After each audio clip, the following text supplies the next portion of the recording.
let's talk a little bit about you, what brings you here, and the incredible, genuine story you have to tell us. I won't even say much today. I just, I, yes, I was so touched the other day. Thank you. Of course. Yes, I'd love to share my story, but Please. sometimes I skip over details. And so if I do, please just stop me and ask for clarification. Okay, will do. So let's see. I grew up in kind of a crazy family, as many of us did, right? Just a lot of drama and a lot of tension, and just my place in the family and what was happening. I didn't really feel like I belonged to that family. But looking back, I think that probably none of us felt like we belonged. But at the time, it just kind of felt like I was on the out and I didn't really know where I belonged or what I was doing. And when I was a teenager, friends introduced me to a faith, a religion, and it was very community focused. It was very group focused. Like, you are now one of us and our history is your history, and this is how you belong, and this is why we value you, and this is how you have a good family. This is how you become a good mom. This is how you become a good wife. And I really felt drawn to that feeling of, I am going to create my own family where everyone belongs, and this religion is going to teach me how to do that. So I jumped in with both feet, and learned a ton and had a lot of really great experiences. And I took myself to college and did the whole college thing and met my future husband. We got married.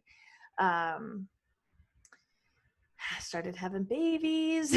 I had 4 babies by the time I was 30. And by the time I was 37, my youngest one went off to school. And that's when I couldn't deny the fact anymore that I was struggling. But I could reason my way out of it. And I sure tried. I sure tried to convince myself that, Elena, you have such a good life. You have nothing to complain about. You have a husband who's providing very well for your family. You know, you drive the minivan. You're in the neighborhood with the white picket fence and the tree-lined streets, right? Like, I was living that life. And when that thought would creep up in the silence, the thought would creep up, I hate my life. I was so ashamed of it. I was so ashamed. And so I would just push that thought away. And looking back, there were some other clues that I was really struggling. The neighborhood that I lived in was 80% that religion. And so we weren't just like seeing each other on Sundays. We were seeing each other all week long in the neighborhood. We were walking to each other's houses. Like, it was entrenched. It wasn't just a Sunday religion. You were entrenched, right? And so there would be like mom get-togethers, right?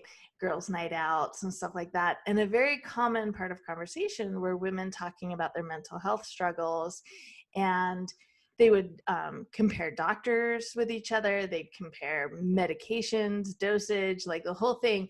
And I would be that woman in the corner thinking, raging in my head, having this huge emotional reaction, thinking, you first world women, like, what do you have? Why is your life so hard, right?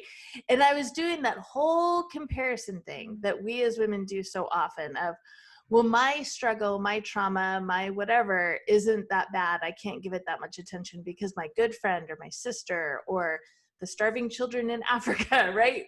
Pick your trauma, but whatever we have is not nearly as bad as everyone else, right? Yeah. And so that's what I was doing to these women in my head. And I'm sure it came out as well. Like, I'm sure that I made them feel less than, because I really was just judging them so much. And because I was judging them, I wasn't able to see it in myself. I wasn't able to see the anxiety and the depression that had been manifesting for years. It couldn't happen to me because I was reading my scriptures and I was going to the temple every week and I was praying every day with my family. Like, so that must not be anxiety and depression. I must just not be good enough. I need to try harder so I can be good enough. Because I'm not one of those women. Quite the dangerous statement, isn't that? Like, I'm not one of those people, right? So the school year went on, and I had all this time alone and kept trying to shove these thoughts away. And as you might imagine, that was not working very well. And I started doing all these hobbies, like in my area, the minute your last child goes off to school, well, you join a gym and you do a marathon or a triathlon, or right. Like that's what the women do. They get their bodies back because now their kids are in school. So that's what I was doing. And I was literally running away from my life. I was running long, long distances, trying to convince myself that everything was fine. Everything's fine. Look at my life. Everything's fine. And it just wasn't working. And so I finally picked up another hobby that was lovely. And it took, what first attracted me to it was it took all the parts of my brain. There was no room for the doubts and the fears to creep in. So it was fly fishing. And I live in the desert of Arizona. So it's a little weird, but it's super fun and I love it. And what happened, I didn't go into it with this intent, but as things happen, I was having these experiences of standing in a river and casting and trying to catch a fish. And it takes so much presence. You have to be right there. You can't be thinking about if you read your scriptures that morning. You can't be thinking about when you're going to go to the temple next. You can't be thinking about it even if you like your life or not. Like all you can think about is that moment right there.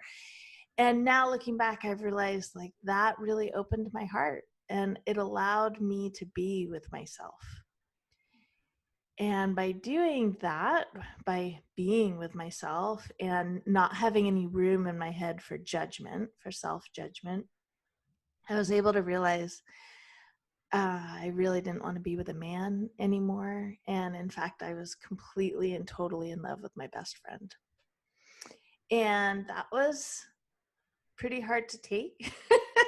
Not only was I married, of 17 years at that point, but I also had a place in heaven that if I gave in to this quote unquote struggle of same-sex attraction, I wasn't going to return to heaven. I wasn't going to be with God. And that wasn't acceptable to me, right? None of that was acceptable to me. To lose my marriage, to lose my place in heaven, to be gay, like that, it was just not acceptable. And so I made the decision to enroll myself in what's called conversion therapy, or reparative therapy is another term that's used. And we have to define it because a lot of people don't know it exists. Please, and if they do hear about it, they think, well, that doesn't happen anymore. Maybe that happened in the 50s and 60s, but it doesn't happen anymore. But I'm here to say that it does. Yes, please define it. Yeah, so conversion therapy is any therapy whose goal is to suppress the same-sex attraction and result in heteronormative attraction. And so like most things in life, there's a spectrum. On one end of the spectrum, you have very physically invasive conversion therapy. So it used to be electroshock therapy. And that happened up until the 70s and 80s. And now what is way more common, too common, is there are camps where young adults and teenagers are sent to become straight again, right? And the camps will have them watch homoerotic images and then force them to drink like a charcoal drink, which will make them vomit. Wow. So trying to create that mind-body connection, right? And conditioning them. That's classic. Yes. Conditioning. Classic conditioning, exactly. And so that's where conversion therapy gets very dangerous because they can use very solid techniques. They can use proven science to screw you up because there is no success rate. There's literally no success rate. You can't find who's been trained in it at the best university, right? There's literally no way to be trained in it. The APA has debunked it, has said it's harmful. There's no way to specialize in it. There's no way to prove efficacy. And unfortunately, as you're either a parent of a teen who's struggling or you're an adult, and either way, whether you're the parent or the person who's struggling, you're very desperate. The stakes are very high. For me, my marriage was on the line. For me, my place in heaven was on the line. And so I jumped in without even Googling the counselor that I was working with. You know, I didn't Google, is there a therapy that can make me straight?